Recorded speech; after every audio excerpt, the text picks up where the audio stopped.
দেখুন, গোটা এই যে কাজ এবং পঞ্চায়েতের মাধ্যমে কাজ, তাতে একটা নির্বাচিত জনপ্রতিনিধিত্বের যে সংসদীয় রাজনীতির কাঠামো, সেটা থেকে সরিয়ে আমলাতান্ত্রিকভাবে প্রশাসনিক কাঠামো দিয়ে সেই জনপ্রতিনিধিত্বমূলক গণতন্ত্রকে খর্ব করার প্রবণতা এর থেকে স্পষ্ট। পঞ্চায়েত যারা কাজ করবেন বা যেভাবে কাজ হয়েছে, 100 দিনের কাজ বাংলাকে 1 নম্বর ভালো কাজ এবং উন্নয়নে 1 নম্বর বলেছিল কিন্তু নরেন্দ্র মোদীর সরকার। তারপরই টাকা বন্ধ করে দিয়ে নানা রকম জটিলতায় ফেলে দিয়ে কাজটা বন্ধ করিয়ে দেয় বিজেপি। কিন্তু দেশের মধ্যে 100 দিনের কাজে 1 নম্বর পশ্চিমবঙ্গ,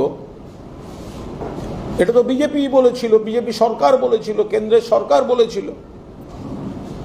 ফলে যে পদ্ধতিতে সেই কাজ হয়েছিল, কাজটাও বন্ধ করে দেওয়া হয়েছে, টাকা আটকে দেওয়া হয়েছে, মানুষকে বঞ্চিত করা হয়েছে। এবং এখন আবার যেটা শোনা যাচ্ছে সেটা হচ্ছে আমলাতান্ত্রিকভাবে এই কাজটা করা হবে। মানুষ বিচার করবেন।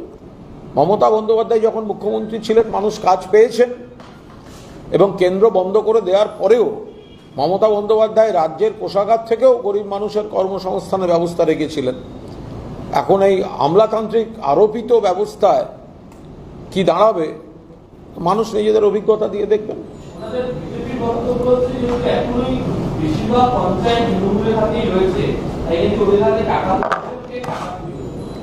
এটা কোনো কাজের কথাই নয় যে গুজরাটে যখন মন্ত্রীর ছেলেকে অ্যারেস্ট করা হয়েছিল, একের পর এক জায়গায় বিজেপি কাদের চোর বলছে। জয় শ্রীরাম বলা পার্টির রাম মন্দিরে চুরির অভিযোগ এসছে, তারা আবার চোর বলছে লোককে। জয় শ্রীরাম বলা পার্টির যাদের রাম মন্দির করব না, রাম মন্দির করব, সেই রাম মন্দির থেকে কুৎসিতভাবে টাকা চুরির অভিযোগ এসছে, বিপুল টাকা চুরির অভিযোগ এসছে। তাদের মুখে চুরির কথা শুনতে হবে? কেন্দ্রীয় প্রকল্পগুলো গুজরাট সহ অন্য জায়গায় চুরির অভিযোগ আসেনি? মন্ত্রীর ছেলে অ্যারেস্ট হয়নি? এটা এত বড় সিস্টেমে কাজ হয়, কোথাও যদি কোনো অন্যায় বিচ্যুতি হয় সেটা ব্যতিক্রম তো কখনো নিয়ম হতে পারে না। বাংলায় যে এত মানুষ উপকৃত হয়েছেন 100 দিনের কাজে, তাহলে কেন্দ্রীয় সরকার দেশের মধ্যে প্রথম পুরস্কার বাংলাকে দিয়েছিলেন কেন? কেন বাংলায় 100 দিনের কাজে সেরা, এটা নরেন্দ্র মোদী সরকার কেন বলেছিলেন? যদি অভিযোগ থাকতো তাহলে কি প্রথম হওয়ার সম্মানটা দিতেন না? রাজনৈতিকভাবে কাজ হচ্ছে। তৃণমূলের যদি পঞ্চায়েত থাকে তারা কাজ করবেন, মানুষ দায়িত্ব দিয়েছেন তৃণমূলকে কাজ করার জন্য। কালকে রাজ্য মন্ত্রিসভায় একটা সিদ্ধান্ত হয়েছে, একটা হাই পাওয়ার কমিটি, যার মাথায় হচ্ছে অর্থমন্ত্রী এবং শিল্পমন্ত্রী স্বপন দাশগুপ্ত এবং তাপস রায়। তারা হচ্ছে যে মমতা বন্দ্যোপাধ্যায়ের আমলে বিভিন্ন দপ্তরে কোথায় কীভাবে দুর্নীতি হয়েছে, এই দুর্নীতির সমস্ত তদন্ত করে তার কাছে। কোন সাল থেকে? মমতা বন্দ্যোপাধ্যায় সরকার, মানে 11? হ্যাঁ, ওনারা তো 21 বলছেন, 11 বলছেন না কেন? ওনারা তো বারবার 21 বলছেন। 21 থেকে শেষ 5 বছরের তদন্ত, তাহলে 11 থেকে নয় কেন? যদি তদন্তের গল্পই শোনান তাহলে 2011 থেকে শোনান। মমতা বন্দ্যোপাধ্যায়ের সরকার প্রচুর ভালো কাজ করেছেন। মমতা বন্দ্যোপাধ্যায়ের সরকার বিপুল পরিমাণ মানুষকে উপকার দিয়েছেন। নিশ্চয়ই কোথাও ভুল ত্রুটি হয়েছে এত বড় সিস্টেমে, কারণ এই সিস্টেমের মধ্যে, সরকারি সিস্টেমের মধ্যে অন্য দলের সমর্থক, আগের সমর্থক সবাই ছিল। আমাদেরও কারুর ভুল ত্রুটি আছে, আমাদের দিকের যারা, কিন্তু মানুষ উপকার পাননি এই কথাটি দয়া করে বলবেন। তারপরেও যদি মনে হয় তদন্ত, তো তাহলে যেসব জায়গাগুলোর সঙ্গে বিজেপির কারুর নাম যেসব তদন্তে জড়িত, যেসব অভিযোগে জড়িত, সেগুলোও হোক। আর বেছে বেছে পশ্চিমবঙ্গ কেন? সারা ভারতের অন্য রাজ্যগুলো কি রাজ্য নয়? গুজরাটে যেখানে মন্ত্রীর ছেলেকে গ্রেফতার করতে হয়, যেখানে ডবল ইঞ্জিন সরকারে ঘন ঘন ব্রিজ ভেঙে পড়ে, সেগুলো তদন্তের মতো নয়। আরে প্রথমে রাম মন্দিরের তদন্তটা করুন। জয় শ্রীরাম বলা পার্টি, রাম মন্দির কারেঙ্গে, ভগবান রামকে আমরা সবাই, ভগবান তার জায়গায় আছেন। আপনারা রাজনীতি করেছেন, প্রধানমন্ত্রী উদ্বোধন করেছেন, তারপরেও অযোধ্যা যে সিটে সেই সিট হেরেছেন, কিন্তু তা বলে রাম মন্দিরের কোষাগার লুণ্ঠিত, এ তো ভাবা যাচ্ছে না। যারা এত চোর ধরার কথা বলছেন নিজেরা এটা কি করেছেন? তা রাম মন্দিরের তদন্তটা ঠিক করে করুন, যারা চুরি করলো তাদের বিরুদ্ধে আইনি ব্যবস্থা নিন।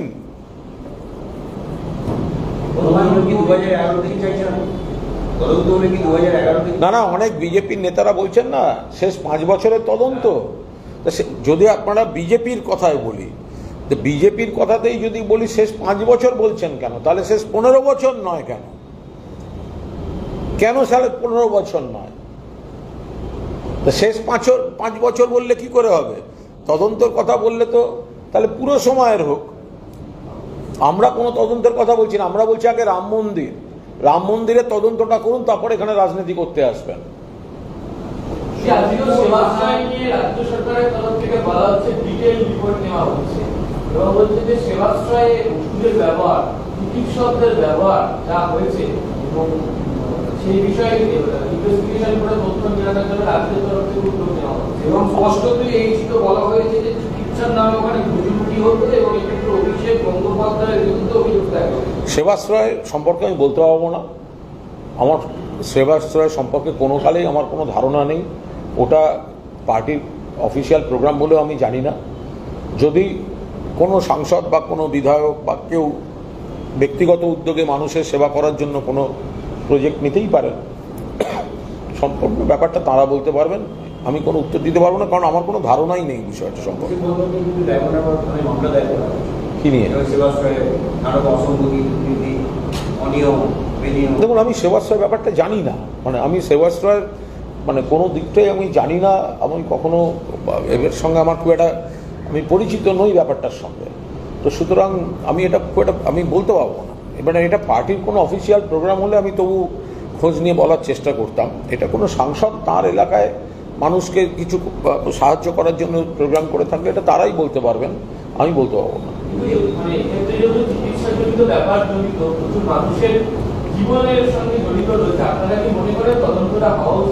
দেখুন, বহু ক্ষেত্রেই বিভিন্ন জায়গায় রক্তদান শিবির হয়, বহু ক্ষেত্রেই স্বাস্থ্য শিবির হয়, বিভিন্ন ধরনের শারীরিক সমস্যাগুলোর পরীক্ষা অনেক রাজনৈতিক দল বিভিন্ন জায়গায় করে থাকেন, কোনো ক্লাব করেন, কোনো সামাজিক প্রতিষ্ঠান করেন। এই ব্যাপারটা তো সবাই, বহু এমএলএ, এমপি, কাউন্সিলর, পঞ্চায়েত তাদের উদ্যোগে বিভিন্ন সংস্থার সঙ্গে সহযোগিতায় মানুষের সামাজিক কাজ করার জন্য এই ধরনের কাজ হয়ে থাকে। এবার সেবাশ্রয় একটু বড় বাম্পের কাজ, যেগুলো প্রচারে এসেছে, এখন ওটা যেহেতু আমি জানি না যে বিষয়টা, ফলে সেই বিষয়টায় অনেক বিশেষজ্ঞরা ওটার দায়িত্বে ছিলেন, আমাদের মতো সাধারণ শ্রমজীবী লোক তো দায়িত্বে ছিল না, ফলে বিশেষজ্ঞরাই বলতে পারবেন।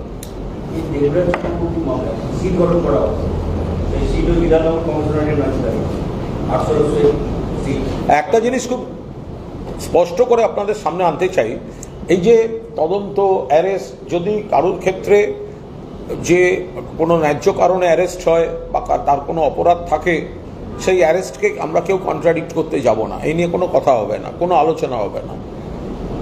কিন্তু শুধুমাত্র তৃণমূল কংগ্রেসকে টার্গেট করে হবে, আর বিজেপির যাদের বিরুদ্ধে অভিযোগ বা যারা হঠাৎ বিজেপির পরামর্শে যারা হঠাৎ অন্যদিকে যাচ্ছে, তৃণমূলের সঙ্গে দূরত্ব বাড়াতে চাইছে, তাদের বিরুদ্ধে অভিযোগ হবে না, এটা কি করে হতে পারে? তাদের বিরুদ্ধে পুলিশি অ্যাকশন হবে না, এটা কি করে হতে পারে?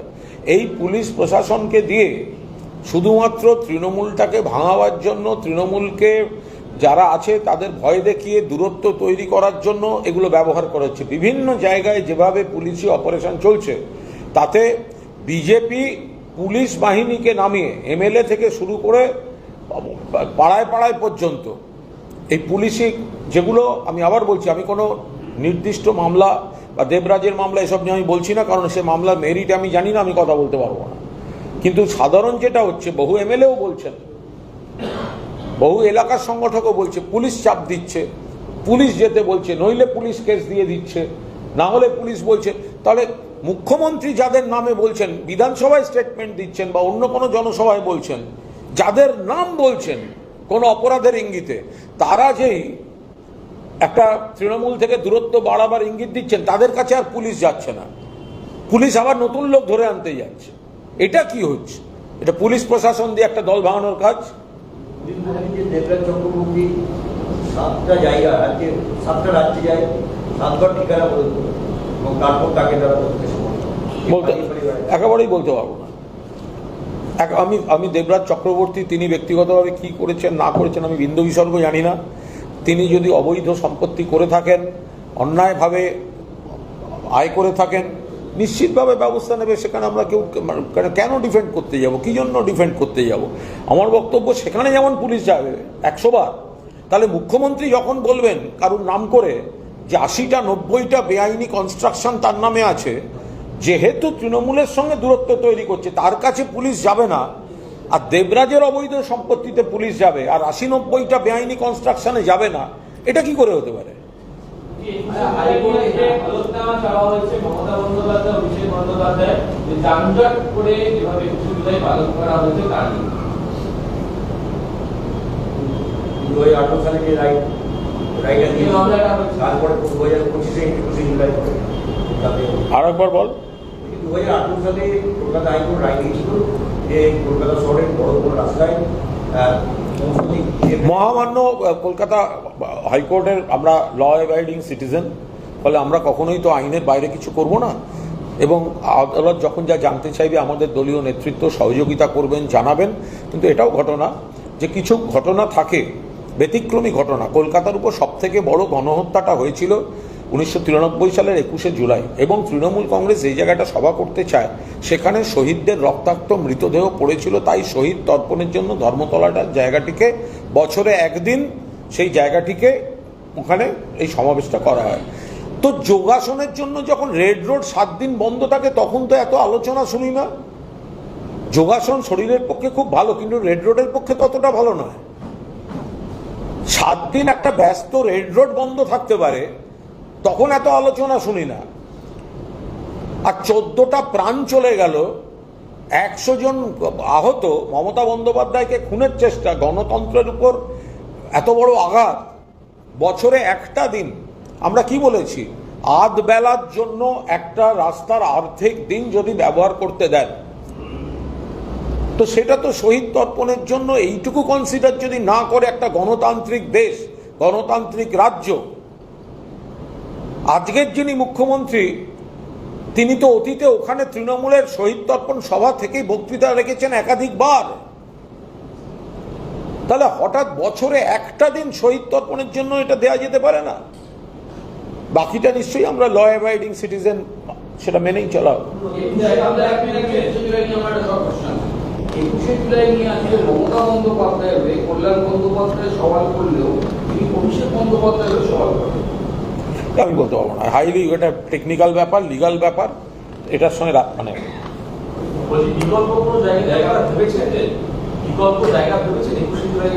এটা সম্পূর্ণ দলের সিদ্ধান্ত।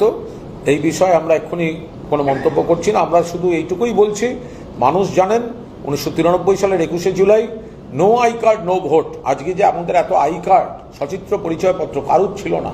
মমতা বন্দ্যোপাধ্যায় সেদিন আওয়াজ তুলেছিলেন, এবং আমরা যে আই কার্ড পেয়েছি, ফটো আই কার্ড, সেটা কিন্তু এই 14 জনের প্রাণের বিনিময়ে আরও 100 জন লোক জখম ছিলেন, মমতা বন্দ্যোপাধ্যায়কে খুনের চেষ্টা হয়েছিল। তো সেই দিনটিকে শহীদ দিবস এবং শহীদ তর্পণের জন্য বছরে একটি দিন তৃণমূল কংগ্রেস ওখানে এই শহীদ তর্পণ সভাটি করে। সেটি আশা করা যায় সরকার এবং আদালত যথাযথ তার ঐতিহাসিক গুরুত্ব, প্রাসঙ্গিকতা এবং শহীদ আবেগের কথা ভেবে তারা বিবেচনা করবেন। শক্তিপুর থানার ওসিকে হুমায়ুন কবির কিছু একটা হুমকি দিয়েছিলেন এবং তারপরে খবর ছিল, পুলিশ খবর পেয়েছেন এবং তারপরে পুলিশের অ্যাকশন, হুমায়ুন বলেছে তিনি হাজিরা দেবেন। আমি বলতে পারবো না, এটা সম্পূর্ণ আইনি বিষয়। এবারে যার বিষয় তিনি বা তার আইনজীবীরা বলতে পারবেন, এটা আমি কি করেছি। আমি এই নিয়ে কোনো মন্তব্য এক্ষুনি করছি না, আমরা খোঁজ নিচ্ছি। সে বিষয়ে কোনো মন্তব্য এই মুহূর্তে করছি না। গোটা বিষয়টা দলের শীর্ষ নেতৃত্ব, তারা গোটা পারিপার্শ্বিকতা তারা খতিয়ে দেখছেন। এ বিষয়ে এই মুহূর্তে আমাদের তরফ থেকে বলার কিছু নেই।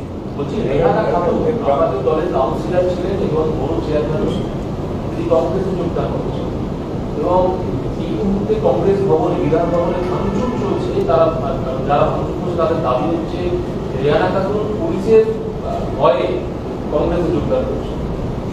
সম্পূর্ণ তাদের বিষয়, তো বলতে পারবো না। এখন উনি কংগ্রেসে যাবেন না এনসিপিআইতে যাবেন, উনি কি করবেন তো তাদের ব্যাপার, আর কংগ্রেসের কর্মীরা তারা কি ভাববেন সেটা তাদের বিষয়। তো এখন সেটা নিয়ে আমি এখানে মন্তব্য করতে যাবো কেন? প্রাথমিক নিয়োগ দুর্নীতি মামলায় সিবিআই চার্জ গঠনের অনুমতি দিয়েছে, বিচার প্রক্রিয়া শুরু করার অনুমতি দিয়েছে। আইনি, সম্পূর্ণ আইনি বিষয়, এখানে রাজনৈতিক মন্তব্য করব না। আমরা চাই সত্য সামনে আসুক এবং নিরপেক্ষতার সঙ্গে তদন্ত এবং বিচার প্রক্রিয়া চলুক। হত্যাকাণ্ডে এনএইচআরসি সুমোটো কগনিজেন্স নিয়েছে, ন্যাশনাল হিউম্যান রাইটস কমিশন।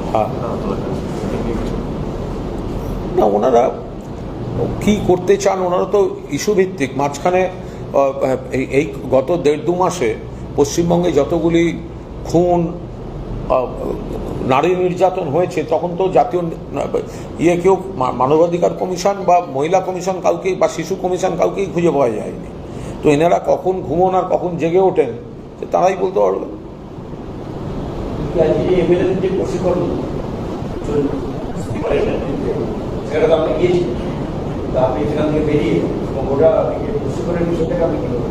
না, বিষয় হচ্ছে যে আজকে বিশ্ব বাংলা কনভেনশন সেন্টারে ওখানে বিধায়কদের একটা ওরিয়েন্টেশন ক্যাম্প হয়েছে। তো আমার কর্তব্য ছিল সেই ক্যাম্পে যাওয়া, তার কারণ সেখানে লোকসভার মাননীয় স্পিকার সাহেব আসছেন, মাননীয় মুখ্যমন্ত্রী আছেন, রাজ্য বিধানসভার মাননীয় স্পিকার আছেন, কেন্দ্রীয় মন্ত্রী আছেন, তাদের চেয়ারকে আমি সম্মান করি এবং আমিও বিধায়ক। ফলে বিধায়কদের যে শিবির হয়েছে সেটায় যাওয়া আমার কর্তব্য, আমার এটা ডিউটি সেখানে যাওয়া। কিন্তু সেখানে আমি কার বক্তব্য শুনবো বা শুনবো না সেই সিদ্ধান্ত নেওয়ার স্বাধীনতা আমার আছে। আমার মনে হয়েছে আমি লোকসভার স্পিকারকে শ্রদ্ধা করি, তার চেয়ারকে সম্মান করি, কিন্তু তিনি তৃণমূল ভাঙার খেলায় যারা খেলছে তাদের সাংসদ পদ বরখাস্ত করার বদলে তিনি তাদের বরদাস্ত করছেন, বরখাস্ত না করে বরদাস্ত করছেন। এবং যারা দল ভাঙার খেলায় তারা উৎসাহ পাচ্ছে, আশ্রয় পাচ্ছে। আবার রাজ্যের যিনি স্পিকার তাকেও আমি সম্মান করি, অত্যন্ত পেশাগত দিক থেকে তিনি নিজে ব্যক্তিগতভাবে যোগ্য লোক, কিন্তু স্পিকারের আসনে বসে তিনি নিরপেক্ষ ভূমিকা পালন করছেন না। যেভাবে একটি পার্টি থেকে, আমাদের পার্টি থেকে একজন বহিষ্কৃত ব্যক্তিকে তিনি বসিয়েছেন বিরোধী দলনেতা পদে, বা যেভাবে তিনি করছেন, আগের দিন আমাকেও বলতে দেননি, তাদের পছন্দ অনুযায়ী, মানে রাজ্যের শাসক দলটাও বিজেপির, বিরোধী দলের তারা যাদের স্বীকৃতি দিচ্ছেন বকলস পরিয়ে বিজেপিরই বিটিমকে দিয়ে তারা বিরোধিতা চালাতে চান। তো তারা আজকে নিরপেক্ষতার ভাষণ দেবেন এবং সেটা বসে বসে শুনবো। আমার মনে হয়েছে ওই শিবিরে যাওয়া উচিত, কারণ লোকসভা স্পিকার উদ্বোধন করবেন, আমি তাই বিধায়ক হিসেবে আমার কর্তব্য করেছি। আবার আমার মন বলেছে যারা আমার দলকে ভাঙার খেলা খেলছে বা যারা নিরপেক্ষ নন তাদের কাছ থেকে আমি এই নীতির পাঠ শুনবো না। আমি সেই জন্য ওয়াকআউট করেছি। আমার যদি কিছু শেখার থাকে, আমি দীর্ঘদিন ধরে এই বিধানসভায় সাংবাদিক হিসেবে আছি। অতীত হাসিম আব্দুল হালিমের মতো স্পিকারকে দেখেছি, পরবর্তীকালে সাংবাদিক হিসেবে আমি পার্লামেন্ট কভার করেছি, আমি নিজে রাজ্যসভার এমপি ছিলাম। আর এখন আমাদের দলের মধ্যে রয়েছেন প্রাক্তন স্পিকার বিমান বন্দ্যোপাধ্যায়। আমার যদি কিছু জানার হয় আমি তাদের কাছ থেকেও জানবো। আমি ওখানে বসে থাকাটা আমার মনে হয়েছে আমার যাওয়াটা উচিত ছিল, কারণ এই লোকসভার স্পিকার, রাজ্য বিধানসভার স্পিকার, তারা একটা অনুষ্ঠান করছেন, বিধায়ক হিসেবে যাওয়া উচিত, গেছি। আর নীতিগতভাবে যাদের কাছ থেকে নীতি কথা শুনবো এটা মনে করছি না, তাদের কথা আমি শুনিনি। রীতিনীতি কি আছে সেসব বিষয় এবং অধ্যক্ষের কি ভূমিকা আছে, এসব বিষয় নিয়ে আজকে বিস্তারিতভাবে আলোচনা হচ্ছে। না, মূলত যেহেতু আসলে আজকের সভার মূল উদ্দেশ্যটাই মনে হয় ঘুরিয়ে যে আপনারা বিজেপির উল্টো দিকের দলগুলো থেকে চলে আসুন, আপনাদের কীভাবে আগলে রাখা যায় সেগুলো আমরা ঘুরিয়ে সেই সব আইনগুলোর প্রশিক্ষণ, অর্থাৎ যারা বিজেপি করেন না, অন্য দল থেকে নির্বাচিত হয়েছেন, তারা বিজেপির দিকে যদি চলে আসেন তাহলে কোন কোন আইনে আসতে পারেন, কীভাবে তাদের উপর ভরসা দেওয়া যায়, সেই জন্য একটা চেষ্টা পরিস্থিতি বলে কানে গেছে। যারা এই বক্তৃতাগুলি মানে মূল বক্তা ছিলেন, তো তারা তো এগুলোকে আশ্রয় দিচ্ছেন, এগুলোকে প্রশ্রয় দিচ্ছেন। আমাদের রাজ্যে বিধানসভায় আমাদের দল থেকে বহিষ্কৃত, আমাদের দল নিয়ম মেনে চিঠি দেওয়ার পরও তারা সেখানে বিরোধী দল নেতা করেননি শোভনদেব চট্টোপাধ্যায়কে। তো সেই জায়গায় দাঁড়িয়ে তারা নিরপেক্ষতা শেখাবেন আর বসে বসে শুনবো? লোকসভায় যারা তৃণমূলকে ভাঙার খেলা খেলছেন তাদের এমপিশিপ চলে যাওয়া উচিত, তার বদলে প্রোটেকশন পাচ্ছে, তাদের কথা শুনবো?